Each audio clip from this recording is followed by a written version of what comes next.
கீதையில் 3வது சாப்டரில் 8வது ஸ்லோகம். நியதம் குரு கர்மத்வம் கர்மஜாயோ ஹ்யகர்மணஹ ஷரீரயாத்ரா பிச்சதே ந பிரசித்யேத கர்மணஹ. இப்போ இதுக்குள்ள அர்த்தத்தை பார்க்கலாம். கண்ணன் அர்ஜுனனுக்கு கர்மயோகத்தை பற்றி சொல்லின்னு இருக்கார்.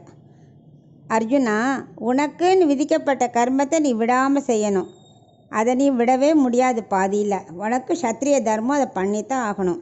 கர்மாங்கிறது ஞானத்தை விட ரொம்ப உயர்ந்தது.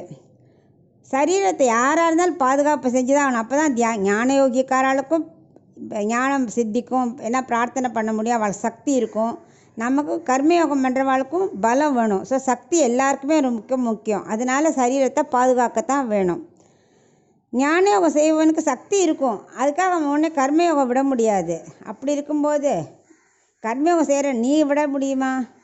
ரெண்டாவது, கர்மயோகம் எப்படி சின்ன வயசுலேருந்தே நமக்கு பழக்கப்பட்டது, எளியது, நம்மளை விட்டு அது போகாது. கர்மயோகங்கிறது அடுத்த ஜென்மத்துலேயும் விட்ட இடத்துலையும் தொடரும். இப்போ நீ ஏஜ் இப்போ போயிடுத்துன்னா அதுலேருந்தே நீ ஸ்டார்ட் பண்ண. இது வரைக்கும் நீ எவ்வளோ புண்ணியம் பண்ணியிருக்கியோ அதுலேருந்து உனக்கு கர்மா ஸ்டார்ட் ஆகும். ஆனால் ஞானயோகம் அப்படி இல்லை. அடுத்த ஜென்மாவில் பாதியில் நீ விட்டுட்டியானா அடுத்த ஜென்மாவில் மறுபடியும் முதலேருந்து தொடங்கணும்.